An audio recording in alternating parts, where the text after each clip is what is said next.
अस्सलाम वालेकुम ladies and gentleman, मेरा नाम अकमल है और ये स्पीकिंग सोसाइटी का प्लेटफॉर्म है। आज हम बात कर रहे हैं कि लैंग्वेज लर्निंग में दिमाग फंक्शन कैसे करता है। Language learning a language, how brain works. मैं दो डायग्राम्स के जरिए आपको परवाज़ी करूंगा कि दिमाग किसी लैंग्वेज को लर्निंग में क्या तरीका इख्तियार करता है, और जब इन दोनों चीजों को समझ लेंगे आप तो आपके लिए बहुत आसान होगा फैसला करना कि आपने कौन सा तरीका इख्तियार करना है लैंग्वेज को सीखने का। मैंने दो डायग्राम्स बनाए हैं, एक नेटिव स्पीकर के लिए और एक नॉन नेटिव स्पीकर के लिए। मसलन आप समझ लें कि ये एक अमेरिकन के ब्रेन स्ट्रक्चर है लैंग्वेज लर्निंग के मुताबिक, और ये पाकिस्तानी का ब्रेन स्ट्रक्चर है लैंग्वेज लर्निंग के मुताबिक।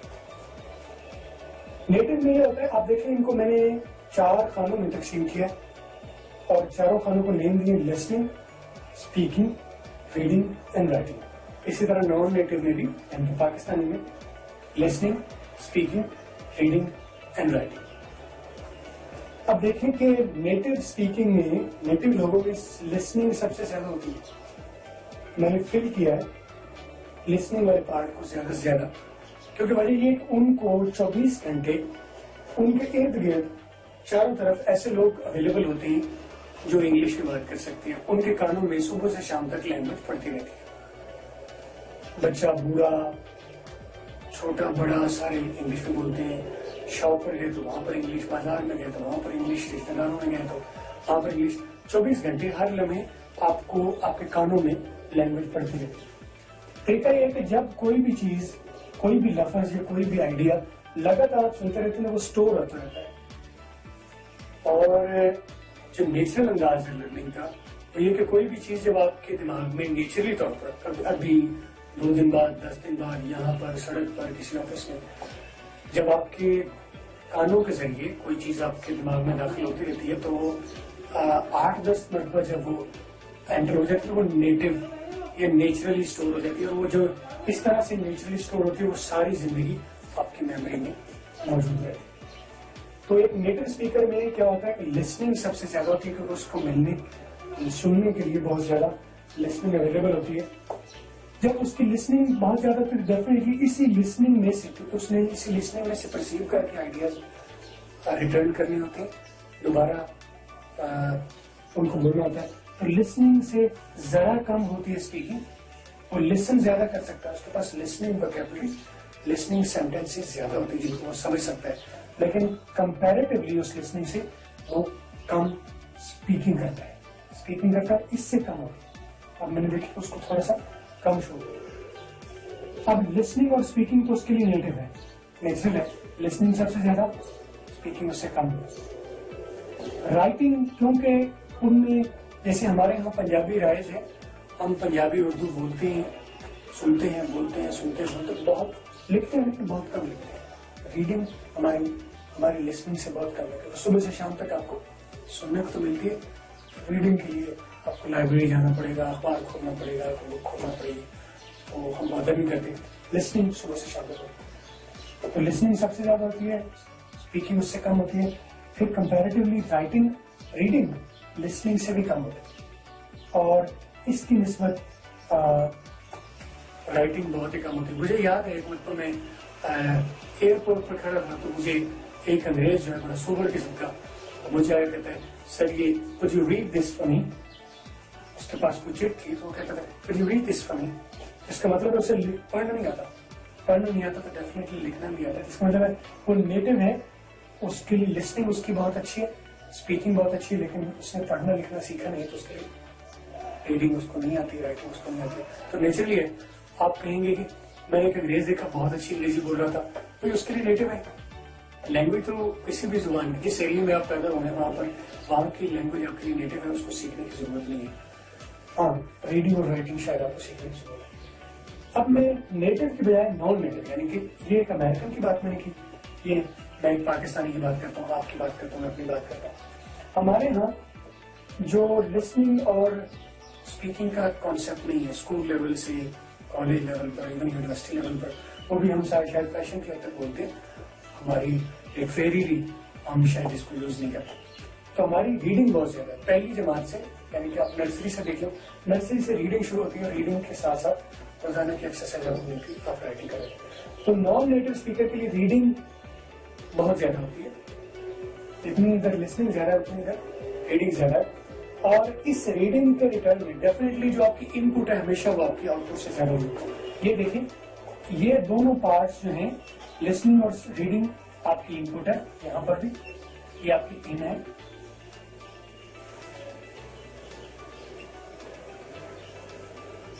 और ये आपकी स्पीकिंग और राइटिंग जो है ये आउटपुट है।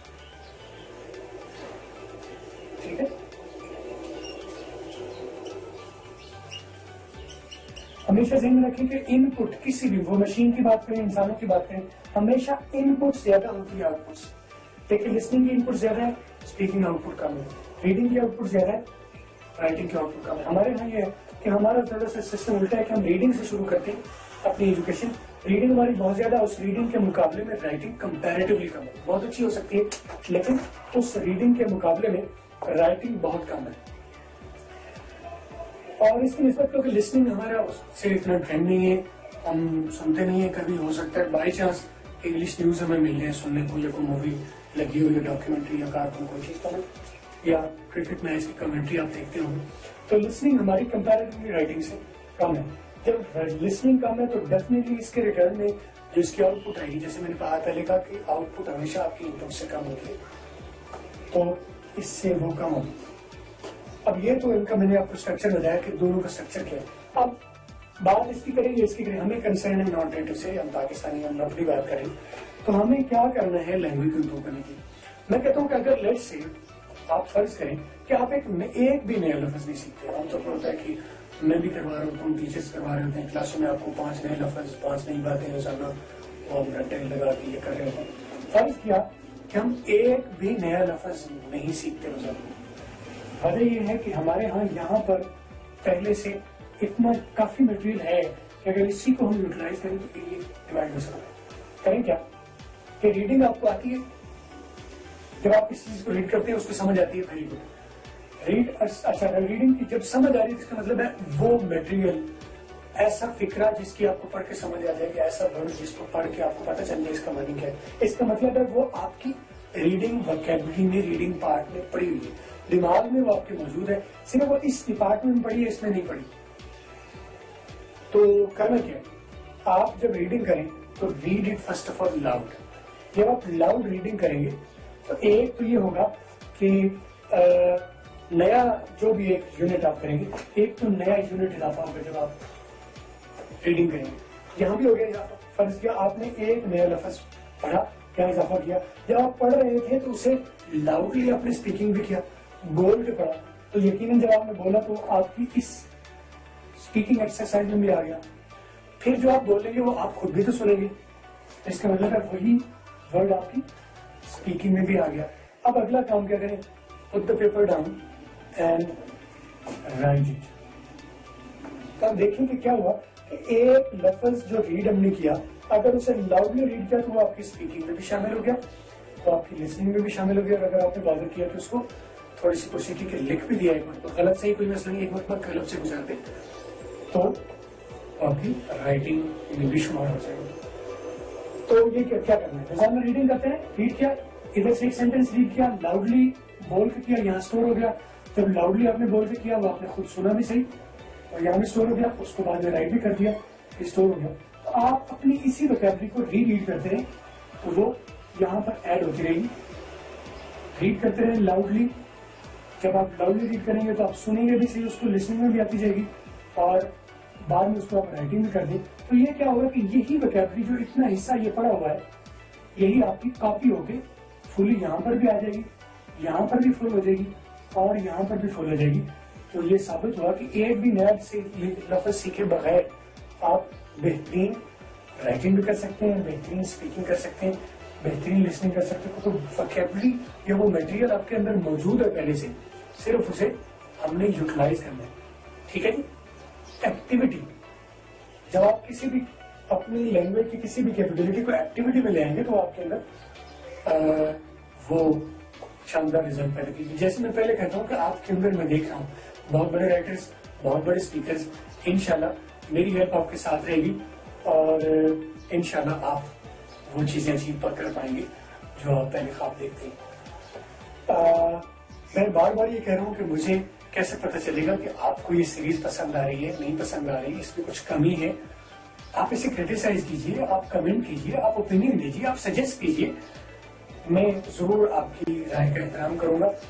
मुख्तलिफ चीजें जो है आपको इस व्हाइट बोर्ड के जरिए आपके तक डिलीवर करूंगा। मैं कोशिश कर रहा हूँ कि वीडियो क्वालिटी बेहतर हो, प्रेजेंटेशन बेहतर हो, लैंग्वेज की नई नई चीजें आपको मैं प्रेजेंट करूँ। मुझे उम्मीद है आपको ये सब अच्छा लग रहा होगा। आपके टाइम का बहुत शुक्रिया। आज के लिए इतना ही काफी। अल्लाह हाफ़िज़।